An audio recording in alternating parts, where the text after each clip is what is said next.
Assalamu alaikum dear student, how are you? Hope you all will be fine, hope you all will be good. My name is Imran Khan.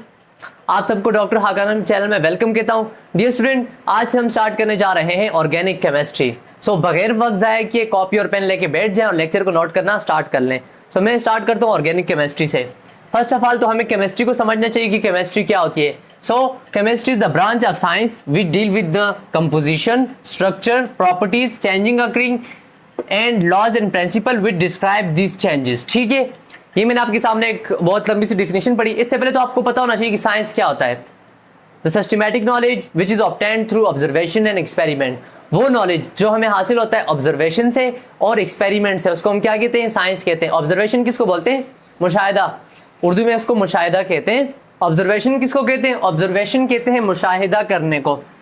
किस चीज को?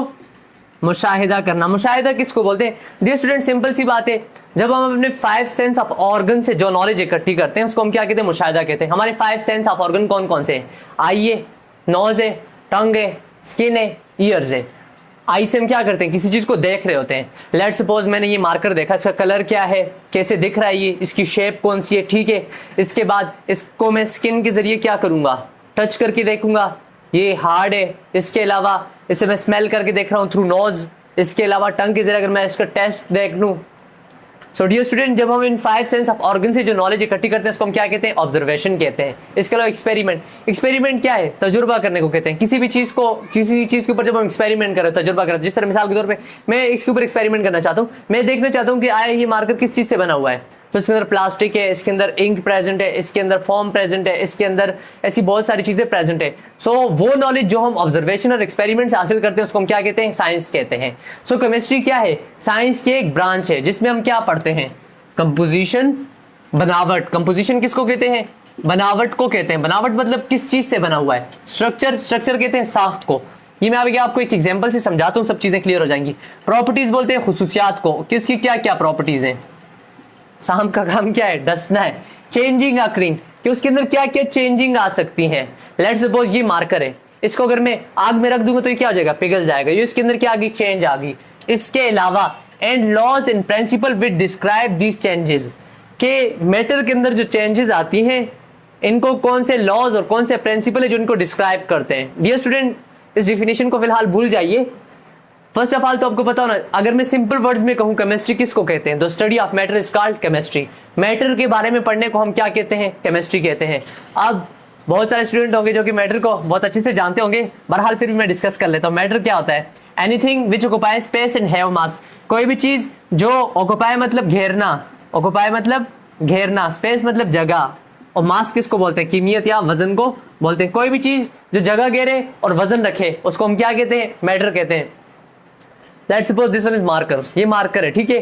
मुझे बताओ, अगर इसको मैं यहाँ पे रख रहा हूँ तो ये जगह घेर रहा है कि नहीं? इसका वजन होगा कि नहीं? ऑफ कोर्स होगा. डियर स्टूडेंट, मैटर की कितनी टाइप्स होती हैं? वैसे तो 5 हमारी ऑफिशियल बुक्स है, उसके तो 4 मेंशन की हुई हैं, सॉलिड, लिक्विड, गैस और प्लाज्मा. बहरहाल वो हमारा टॉपिक नहीं है, लेकिन सिंपल सी बात क्या है, मैटर किसको बोलते हैं?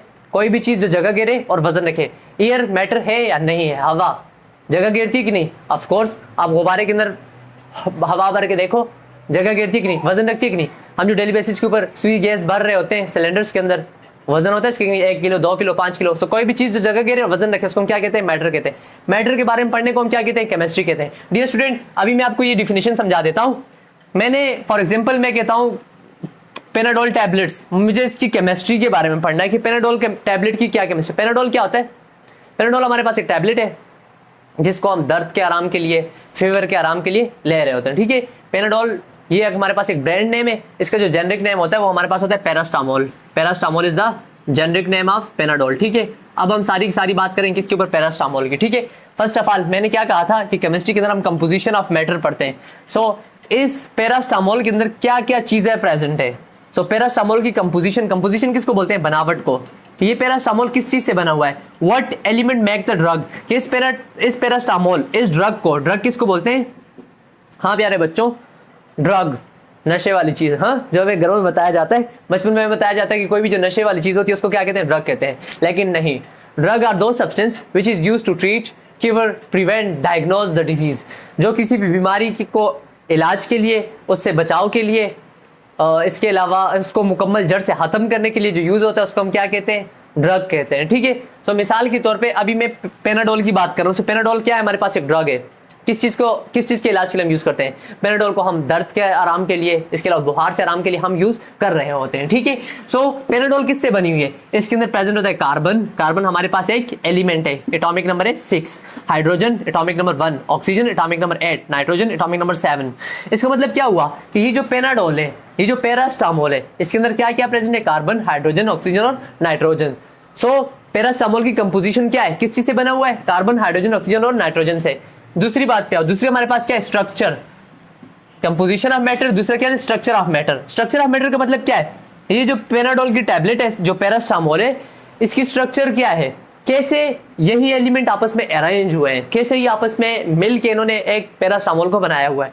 सो हमने जब इसकी स्ट्रक्चर देखी, सो हमने ये देखा कि इसमें क्या होते हैं, इसमें 8 कार्बन है, कितने 8, हाइड्रोजन कितने 9 है, ऑक्सीजन 2 है और 1 नाइट्रोजन है। सो फर्स्ट ऑफ ऑल मैं काउंट करता हूँ कार्बन को, 1 कार्बन, 2, 3, 4, 5, 6, 7, 8।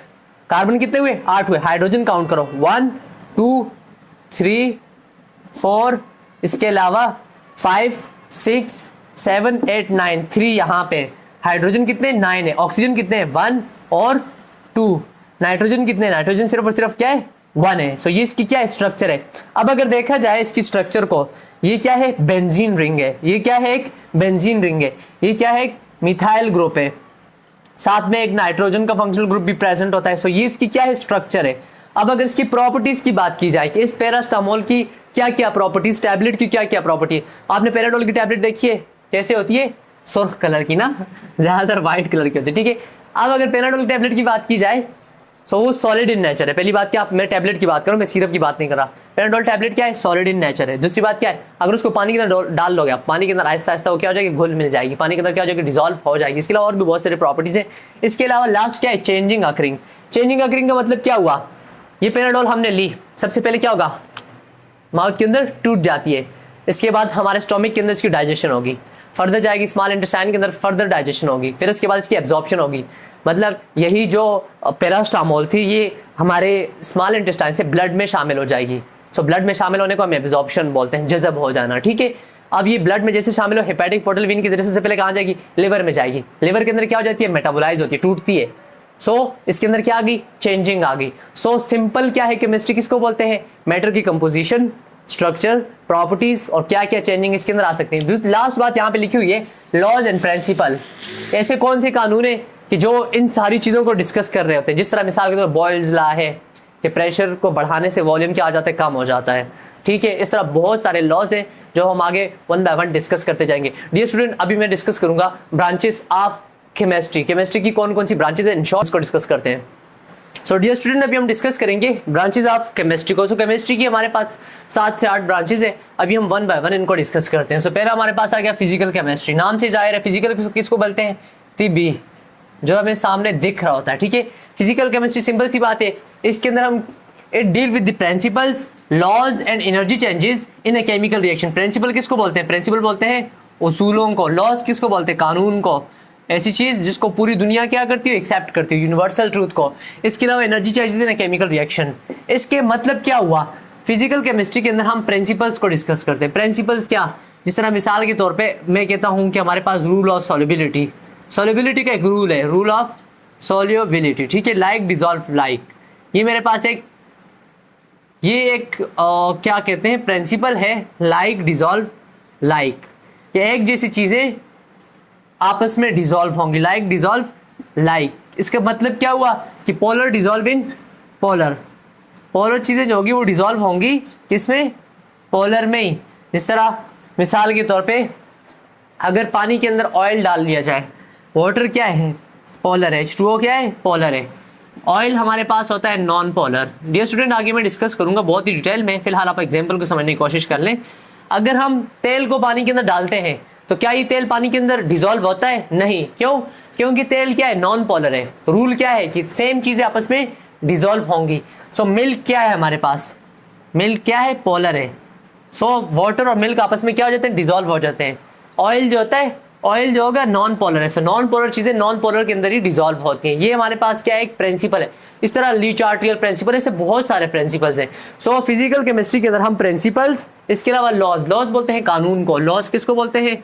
कानून को। यूनिवर्सल ट्रूथ, जिसको सारी की सारी दुनिया एक्सेप्ट करती हो। बहुत सारे लॉज है, जिस तरह मिसाल के तौर पे Boyle's law. Boyle's law, Boyle's law हमें क्या कहता है कि प्रेशर बढ़ाने से वॉल्यूम क्या होता है, कम होता है, या वॉल्यूम की बढ़ाने से प्रेशर क्या होता है, कम होता है। जिस तरह मिसाल के तौर पे लेट्स सपोज मेरे पास ये एक बीकर है, इस बीकर के अंदर मैंने यहाँ पे लगाया हुआ एक पिस्टन, ठीक है डियर स्टूडेंट। अब ये अगर देखा जाए तो ये नीचे पूरा का पूरा वॉल्यूम है, यहाँ से लेके यहाँ तक क्या है, वॉल्यूम। वॉल्यूम किसको बोलते हैं? हाँ प्यारे बच्चों, वॉल्यूम किसको बोलते हैं? Length multiply by width multiply by height, हुजम, ठीक है।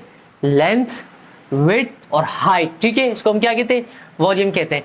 अब अगर देखा जाए वॉल्यूम ये, अगर मैं इसके ऊपर प्रेशर लगा दूं, प्रेशर को क्या कर दूं, बढ़ा दूं, ऊपर से इसके ऊपर मैं प्रेशर लगाऊंगा, तो ये जो पिस्टन है ये मूवेबल पिस्टन है। अच्छा, मूवेबल का मतलब ये हरकत कर सकता है, नीचे ऊपर आ सकता है। अगर ये यहाँ पे आ जाएगा, प्रेशर लगाऊंगा, अगर ये यहाँ पे आ जाएगा तो वॉल्यूम क्या हो रहा है, पहले यहाँ से यहाँ तक था, अब यहाँ से यहाँ तक हो गया। तो प्रेशर और वॉल्यूम आपस में क्या, इनवर्सली प्रोपोर्शनल है। ये किसने पेश किया था? रॉबर्ट बॉयल ने ये एक लॉ पेश किया था। इस तरह बहुत सारे लॉ है, चार्ल्स लॉ है, वनोस्की लॉ है, बहुत सारे लॉज है। इसके अलावा एनर्जी चेंजेस इन केमिकल रिएक्शन, किसी भी केमिकल रिएक्शन के अंदर एनर्जी चेंज कैसे होता है, फिजिकल केमिस्ट्री के अंदर हम इसको भी डिस्कस करते हैं। जिस तरह मिसाल के तौर पे हमारे पास रिएक्शन 2 टाइप के होते हैं, या वो रिएक्शन होंगे एंडोथर्मिक, कौन से?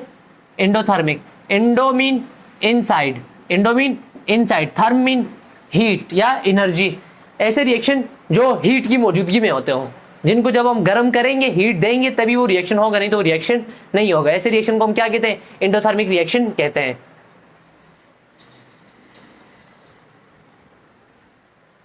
ऐसे रिएक्शन को हम एंडोथर्मिक रिएक्शन कहते हैं।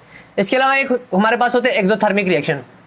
एंडोथर्मिक में हमें एनर्जी देनी पड़ती है, जबकि एक्सोथर्मिक के अंदर, exo mean outside, therm mean heat. ऐसा रिएक्शन की जिसमें एनर्जी क्या होती हो, लॉस होती हो, जिसमें एनर्जी क्या होती हो, लॉस होती हो। सो किसी भी रिएक्शन के अंदर या एनर्जी गेन होगी या एनर्जी को क्या कर रही होती है, लॉस हो रही होती है। सो ये सारी चीजें हम कहाँ डिस्कस करते हैं? फिजिकल केमिस्ट्री के अंदर डिस्कस करते हैं। So dear student, this was the first branch of our chemistry. इसके अलावा जिस तरह मिसाल के तौर पे मैं आपको एक एग्जांपल इसकी करवा देता हूँ, फिर हम नेक्स्ट ब्रांच की तरफ जाते हैं, ठीक है। जिस तरह मिसाल के तौर पे मेरे पास एक टैबलेट पेनाडोल थी, वो पेनाडोल मैं इस पेनाडोल को ऑरली लेता हूँ, ठीक है। ये पेनाडोल सबसे पहले कहाँ जाएगी? स्टोमिक में जाएगी। अब स्टोमिक में ये कैसे डिसॉल्व होगी, कौन कौन से फैक्टर ने जो उसको चेंज करते हैं, इन सारी चीजों को क्या डिस्कस, कौन सी ब्रांच केमिस्ट्री की एक्सप्लेन करती है? तो हमारे पास फिजिकल केमिस्ट्री को एक्सप्लेन करती है। ओके डियर स्टूडेंट, अभी मैं सेकंड ब्रांच की तरफ जाता हूं, जिसका नाम है ऑर्गेनिक केमिस्ट्री। बहुत नाम सुना होगा आपने। ऑर्गेनिक केमिस्ट्री किसको बोलते हैं? हाँ प्यारे बच्चों, ऑर्गेनिक केमिस्ट्री का नाम सुना है? ऑफकोर्स सुना होगा। मेडिकल के अंदर, खास करके फार्म डी के अंदर, तो ऑर्गेनिक केमिस्ट्री के बगैर तो मेरे ख्याल से फार्म डी कंप्लीट नहीं होती। दूसरी हमारे पास क्या है? ऑर्गेनिक केमिस्ट्री, ठीक है। Study of organic compound is called organic chemistry. Organic compound के बारे में पढ़ने को हम क्या कहते हैं? ऑर्गेनिक केमिस्ट्री कहते हैं। What is organic compound? Organic compound क्या होते हैं? ऑर्गेनिक कंपाउंड कौन से बदबख्त कंपाउंड नहीं है। ऑर्गेनिक कंपाउंड हमारे पास ऐसे कंपाउंड जिनमें कार्बन और हाइड्रोजन डायरेक्टली लिंक्ड होता हो। तो ऐसे इनकी बहुत इंटरेस्टिंग सी थ्योरी भी है, आपने पढ़ा भी होगा ऑर्गेनिक कंपाउंड के हवाले से। क्लास 9 में बर्जीलियस ने क्या कहा था? बर्जीलियस ने अपनी एक थ्योरी पेश की थी कि ऑर्गेनिक कंपाउंड को हम सिर्फ और सिर्फ लिविंग ऑर्गेनिज्म से ही हासिल कर सकते हैं। ऑर्गेनिक कंपाउंड को हम किससे हासिल कर सकते हैं? सिर्फ और सिर्फ लिविंग बॉडी से ही हासिल कर सकते हैं। जिस तरह गोश है, जिस तरह यूरिया है, ये सारी चीज़ें हम कहाँ से हासिल कर सकते हैं? सिर्फ और सिर्फ लिविंग बॉडी से हासिल कर सकते हैं। ये किसने कहा था? बर्जीलियस ने कहा था। लेकिन बाद में आए फ्रेडरिक वॉलर साहब। फ्रेडरिक वॉलर साहब आपने पढ़ा होगा, आई होप। फ्रेडरिक वॉलर ने लैब के अंदर एक रिएक्शन किया, अमोनियम साइनाइड को गर्म किया, उसको क्या ऑब्टेन हुआ? फ्रेडरिक वॉलर को हासिल हुआ यूरिया। यूरिया हमारे पास लिविंग बॉडी की प्रोडक्ट है, लिविंग बॉडी से ही हासिल होता है। लेकिन उसने तो लैब में तैयार किया। इसका मतलब क्या है कि ऑर्गेनिक कंपाउंड सिर्फ और सिर्फ लिविंग बॉडी से हासिल नहीं होते। इसका मतलब इसको हम लैब के अंदर भी तैयार कर सकते हैं। इसके बाद लाखों ऑर्गेनिक कंपाउंड क्या किए गए? लैब में बनाए गए, ठीक है ना। सो ऑर्गेनिक कंपाउंड को हम लैब में भी प्रिपेयर कर सकते हैं। ये किसने कहा था? फ्रेडरिक वॉलर ने कहा था। अच्छा, ऑर्गेनिक कंपाउंड होते क्या हैं? ऐसे कंपाउंड जिनमें कार्बन और हाइड्रोजन प्रेजेंट हो और ये दोनों आपस में डायरेक्टली लिंक्ड हो। डायरेक्टली लिंक का मतलब क्या है? कार्बन का डायरेक्टली बॉन्ड हो किससे? हाइड्रोजन से। इसको हम क्या कहते हैं? ऑर्गेनिक कंपाउंड कहते हैं। डियर स्टूडेंट, प्यारे बच्चों, आप मुझे बताओ कार्बन कितने बॉन्ड बना सकता है? कार्बन की वैलेंसी कितनी है? कार्बन 4 बॉन्ड बना सकता है, ठीक है, 1 2 3 4। एक कार्बन, इसको हम क्या कहते हैं, मीथेन। आई होप कि आपको ये सारी चीज़ें क्लियर होगी। ये क्या है, मीथेन है, CH4। अच्छा जी, जिसमें कार्बन और हाइड्रोजन प्रेजेंट हो, जिसमें कार्बन और हाइड्रोजन प्रेजेंट हो, उसको हम क्या कहते हैं, हाइड्रोकार्बन कहते हैं। इसको हम क्या कहते हैं, हाइड्रोकार्बन कहते हैं। So the study of hydrocarbon is called organic chemistry. आप इसको ऐसे भी कह सकते हो। ऑर्गेनिक कंपाउंड क्या कहते हैं, हाइड्रोकार्बन को हम ऑर्गेनिक कंपाउंड कहते हैं, ठीक है। अच्छा, ये तो है मेरे पास एक हाइड्रोकार्बन, ठीक है, इसके अंदर हाइड्रोजन और कार्बन प्रेजेंट है। अगर ऐसा हो जाए कि एक क्लोरीन आ जाए, क्लोरीन एटॉमिक नंबर का क्या है 17, कार्बन का कितना है 6 है, हाइड्रोजन कितना है 1 है। इस क्लोरीन ने क्या किया, इस हाइड्रोजन को यहाँ से क्या कर दिया, रिप्लेस कर दिया। पहले ये था मीथेन, सिर्फ कार्बन CH4 था। अब क्या बन गया इससे, अब इससे बन गया एक कार्बन अपनी जगह पे, 3 हाइड्रोजन अपनी जगह पे, एक हाइड्रोजन हटा है, उसकी जगह पे क्या लगा है, क्लोरीन लगा है। अब ये बन गया क्लोरोमीथेन। क्या बन गया ये, क्लोरोमीथेन। अब ये क्लोरोमीथेन किससे बना, मीथेन से बना है कि नहीं। सो हाइड्रोकार्बन और उससे डिराइव होने वाले कंपाउंड, उनके derivative, hydrocarbon and it's derivative is called organic compound. Organic compound क्या है, हाइड्रोकार्बन और उनके डेरिवेटिव को हम क्या कहते हैं, ऑर्गेनिक कंपाउंड कहते हैं। इससे जो भी डिराइव होने वाले कंपाउंड होंगे वो उसके क्या होंगे, डेरिवेटिव। डेरिवेटिव कहते हैं जिससे अहज हुआ हो, जिससे अहज हुआ हो, जिससे निकला हो। तो ये किससे निकला था, मीथेन से निकला था, क्लोरोमीथेन। सो हाइड्रोकार्बन और उसके डेरिवेटिव को हम क्या कहते हैं, ऑर्गेनिक कंपाउंड कहते हैं। और ऑर्गेनिक कंपाउंड के बारे में हम पढ़ने को क्या कहते हैं, ऑर्गेनिक केमिस्ट्री कहते हैं। हमारे पास ज्यादातर ड्रग्स, दवाइयाँ जो हम ले रहे होते हैं, ड्रग्स क्या होते हैं, नशे वाली चीज़ें क्या होती है, ड्रग्स होती हैं। Drug are those substances which is used to treat, cure, prevent, diagnose disease is called drug. ऐसी चीज़ जो हमें बीमारियों से बचाए, बीमारियों का इलाज करे, बीमारी को जड़ से खत्म करे, या बीमारी की तशखीस के अंदर यूज होती हो, उसको हम क्या कहते हैं, ड्रग कहते हैं, ठीक है। सो दूसरी ब्रांच हमारे पास क्या थी, ऑर्गेनिक केमिस्ट्री थी। इसके अलावा तीसरी ब्रांच हमारे पास है इनऑर्गेनिक केमिस्ट्री। तीसरी हमारे पास क्या है, इनऑर्गेनिक केमिस्ट्री। वो सारे इसके क्या हो जाएगा, अपोजिट हो जाएगा। इनऑर्गेनिक केमिस्ट्री के अंदर हम किसके बारे में पढ़ेंगे, हाँ प्यारे बच्चों, अब तो आपको पता चल गया होगा ना। इनऑर्गेनिक केमिस्ट्री के अंदर हम किसके बारे में पढ़ेंगे, इनऑर्गेनिक कंपाउंड के बारे में पढ़ते हैं। किसके बारे में पढ़ते हैं, inorganic compound. Inorganic compound, simple सी बात है। इनऑर्गेनिक कंपाउंड ऐसे कंपाउंड होते हैं कि जिनमें कार्बन और हाइड्रोजन डायरेक्टली लिंक्ड नहीं होता। जिसमें कार्बन और हाइड्रोजन प्रेजेंट नहीं होता उसको हम क्या कहते हैं, इनऑर्गेनिक कंपाउंड कहते हैं। जिस तरह हमारे पास है वाटर, H2O क्या है, हमारे पास इनऑर्गेनिक कंपाउंड है। इसके अलावा NaCl हमारी बॉडी में प्रेजेंट है ना, साल्ट क्या है, इनऑर्गेनिक कंपाउंड है। CO2, O2, इसके अलावा sodium ion, magnesium ion, calcium ion, zinc, phosphorus, ये बहुत सारे ऐसे कंपाउंड है जो मेटल्स जो हमारी बॉडी में पाए जाते हैं, बगैर इनके जिंदगी का वजूद मुमकिन नहीं है। इस तरह iron, haemoglobin, red blood cell किससे बना हुआ है, इसमें आयरन प्रेजेंट होता है कि नहीं, ऑफ कोर्स प्रेजेंट होता है। तो ये वो कंपाउंड है जिनमें कार्बन और हाइड्रोजन डायरेक्टली प्रेजेंट नहीं है, लेकिन ये कंपाउंड हमारी बॉडी के लिए बहुत ही जरूरी है। इनके बगैर जिंदगी का वजूद मुमकिन नहीं है। सो इनऑर्गेनिक कंपाउंड के बारे में पढ़ने को हम क्या कहते हैं, इनऑर्गेनिक केमिस्ट्री कहते हैं। इसके अलावा 2-3 ब्रांचेस होगी। अब मैं डिस्कस करता हूँ फोर्थ ब्रांच को। फोर्थ मेरे पास हो गई, 3 ब्रांचेस हो गई। पहले कौन सी थी, फिजिकल, दूसरी थी हमारे पास ऑर्गेनिक, तीसरी हो गई इनऑर्गेनिक। इसके अलावा बायोकेमिस्ट्री, फोर्थ आ गई बायोकेमिस्ट्री। सिंपल सी बात है, केमिस्ट्री किसको कहते हैं, जिसमें हम कंपोजिशन को पढ़ें। क्या क्या था, composition, structure and properties of matters. Composition, structure and properties of matter, यही लिखवाया था ना स्टार्टिंग में। अब यहाँ पे लफ्ज आने लग गया है bio. Bio mean living, bio mean living, ठीक है। अब लिविंग ऑर्गेनिजम्स किन चीज से बने हुए हैं, कौन कौन से कंपाउंड लिविंग ऑर्गेनिजम्स की बॉडी में पाए जाते हैं, उनके बारे में पढ़ने को हम क्या कहते हैं, बायोकेमिस्ट्री कहते हैं।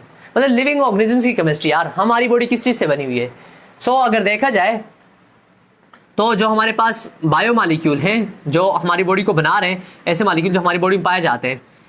हमारी बॉडी के अंदर कौन कौन से पाए जाते हैं, 2 टाइप के, एक है ऑर्गेनिक, दूसरे हमारे पास है इनऑर्गेनिक। ऑर्गेनिक कौन कौन से, ऑर्गेनिक जो हमारी बॉडी के अंदर पाए जाते हैं, जो लिविंग ऑर्गेनिज्म की बॉडी में पाए जाते हैं, वो कौन कौन से हैं, कार्बोहाइड्रेट, क्या, कार्बोहाइड्रेट, जिसमें क्या प्रेजेंट है, कार्बोहाइड्रेट के अंदर कार्बन, हाइड्रोजन एंड ऑक्सीजन। इसके अलावा प्रोटीन, प्रोटीन के अंदर क्या प्रेजेंट होता है, कार्बन, हाइड्रोजन, ऑक्सीजन, नाइट्रोजन। इसके अलावा लिपिड, लिपिड के अंदर क्या प्रेजेंट है? कार्बन, हाइड्रोजन, ऑक्सीजन, नाइट्रोजन, बाज़ अवकाश सल्फर भी प्रेजेंट होता है। इसके अलावा न्यूक्लिक एसिड, न्यूक्लिक एसिड के अंदर भी यही सारी चीज़ें प्रेजेंट है, ठीक है, कार्बन, हाइड्रोजन, ऑक्सीजन, नाइट्रोजन वगैरह वगैरह, ठीक है। ये हमारे पास क्या है? ऑर्गेनिक बायोमॉलिक्यूल है। इनऑर्गेनिक की अगर बात की जाए तो हमारी बॉडी के अंदर क्या पाया जाता है? पानी है कि नहीं? हमारी बॉडी के अंदर साल्ट्स हैं कि नहीं? हमारी बॉडी के अंदर आयरन है, जिंक है, ये बहुत सारे ऐसे मेटल के आयन हमारी बॉडी के अंदर प्रेजेंट होते हैं। इसके अलावा गैसेस, CO2 हो गया, O2 हो गया, ये सारे के सारे हमारे पास क्या है? बायोमॉलिक्यूल्स है, ऑर्गेनिक और इनऑर्गेनिक। तो इनके बारे में पढ़ने को हम क्या कहते हैं? बायोकेमिस्ट्री कहते हैं। 4 ब्रांचेस हो गई। इसके अलावा हमारे पास है analytical chemistry, physical chemistry, organic chemistry, inorganic chemistry. इसके बाद कौन सा आ गया? Biochemistry, analytical. अभी हम डिस्कस करेंगे किसके बारे में? एनालिटिकल केमिस्ट्री के बारे में। नंबर 5 आ गई एनालिटिकल केमिस्ट्री। बहुत ही आसान सी है, इंटरेस्टिंग है एनालिटिकल केमिस्ट्री। एनालिटिकल केमिस्ट्री हमारे पास केमिस्ट्री की ऐसी ब्रांच है जिसमें हम पढ़ते हैं किसके बारे में? क्वांटिटेटिव एंड, जिसमें हम क्वांटिटेटिव और quantitative and qualitative analysis of matter. Analysis of matter, analysis किसको बोलते हैं? एनालिसिस बोलते हैं तज्जिया करना। एनालिसिस बोलते हैं तज्जिया करना। तज्जिया करना मतलब क्या हुआ? पता लगाना। मैटर की क्वांटिटेटिव और क्वालिटेटिव एनालिसिस करना। मैटर की क्वालिटेटिव और क्वांटिटेटिव एनालिसिस करना। देखो यहाँ पे 2 लफ्ज हैं। एक है क्वांटिटी। क्वांटिटी कहते हैं मिकदार को। क्वांटिटी किसको कहते हैं? मिकदार को। मतलब कोई चीज़ कितनी मौजूद है, कोई चीज़ कितनी मौजूद है, ठीक है। और जबकि क्वालिटी कहते हैं मयार को। क्या कहने में उर्दू बोलने लग गया। मयार मतलब क्या क्या प्रेजेंट है, क्या क्या प्रेजेंट है, ठीक है। जिस तरह मिसाल के तौर पे मैं आपको एक एग्जांपल लेता हूं। हम बात करते हैं कार्बोहाइड्रेट की। किसकी? कार्बोहाइड्रेट की, ठीक है। कार्बोहाइड्रेट अभी मैंने आपसे डिस्कस किया, ये क्या है? एक बायोमॉलिक्यूल है जो हमारी लिविंग बॉडी के अंदर पाया जाता है। कार्बोहाइड्रेट बहुत बड़ी क्लास है। मैं इसकी एक एग्जांपल ग्लूकोज से ले लेता हूँ। ग्लूकोज, ठीक है। ग्लूकोज का फार्मूला क्या होता है? C6H12O6। अब देखो इन बातों को देखते हैं। पहले हम बात करते हैं क्वांटिटी की। क्वांटिटी का मतलब कोई चीज़ प्रेजेंट है लेकिन कितनी प्रेजेंट है। चलो पहले क्वालिटी को समझ लेते हैं, फिर क्वांटिटी को। क्वालिटी बोलते हैं कोई चीज़ क्या क्या प्रेजेंट है। तो इस ग्लूकोज के अंदर क्या प्रेजेंट है? Carbon, hydrogen and oxygen. ये इसकी क्या है? क्वालिटी है। क्वालिटी है, ठीक है। क्वालिटी क्या क्या प्रेजेंट है? कार्बन, हाइड्रोजन और ऑक्सीजन प्रेजेंट है। अगर बात की जाए क्वांटिटी की, क्वांटिटी मतलब कितने प्रेजेंट है? कार्बन तो प्रेजेंट है लेकिन कितने प्रेजेंट है? 6 कार्बन प्रेजेंट है। हाइड्रोजन तो प्रेजेंट है लेकिन कितने प्रेजेंट है? 12 हाइड्रोजन प्रेजेंट है। ऑक्सीजन तो प्रेजेंट है लेकिन कितने प्रेजेंट है? 6 ऑक्सीजन प्रेजेंट है। सो केमिस्ट्री की ऐसी ब्रांच जिसमें हम क्वालिटी और क्वांटिटी को पढ़ते हैं उसको हम क्या कहते हैं? एनालिटिकल केमिस्ट्री कहते हैं। तो एनालिटिकल केमिस्ट्री के अंदर हम क्या क्या पढ़ते हैं? क्वालिटी और क्वांटिटी को डिस्कस करते हैं। डियर स्टूडेंट, इसके अलावा हमारे पास इंडस्ट्रियल केमिस्ट्री है, एनवायरमेंटल केमिस्ट्री है। इंडस्ट्रियल केमिस्ट्री के अंदर हम डिस्कस करते हैं कि हम कैसे एक रॉ मटेरियल को स्पेसिफिक फार्मूलेशन बना रहे होते हैं, ठीक है। डियर स्टूडेंट, ये जो 5 ब्रांचेस मैंने आपसे डिस्कस की है केमिस्ट्री की मेन ब्रांचेस है। इसके अलावा बाकी ब्रांचेस भी हैं। एनवायरमेंटल केमिस्ट्री जिसमें हम एनवायरनमेंट के बारे में पढ़ते हैं। इसके अलावा न्यूक्लियर केमिस्ट्री जिसमें हम जो न्यूक्लियर रिएक्शंस हो रहे होते हैं, कौन कौन से कंपाउंड को हम यूज़ करते हैं न्यूक्लियर फिजिक्स के अंदर, इनके वाले से पढ़ रहे होते हैं, लेकिन वो हमारे लिए इतनी इंपॉर्टेंट नहीं है। सो ये 5 ब्रांचेस आपको क्लियर होनी चाहिए। तो डियर स्टूडेंट, यही तक था आज का लेक्चर। अगले लेक्चर तक के लिए मुझे इजाज़त दीजिएगा। पढ़ाई करते रहें। All the very very best. Next lecture के अंदर हम भी केमिस्ट्री की बेसिक्स को डिस्कस करेंगे, सच एज एटम क्या होता है, मॉलिक्यूल क्या होता है। आहिस्ता आहिस्ता हम आगे फर्दर ऑन बढ़ने की कोशिश करेंगे। ओके डियर स्टूडेंट, अल्लाह हाफिज़।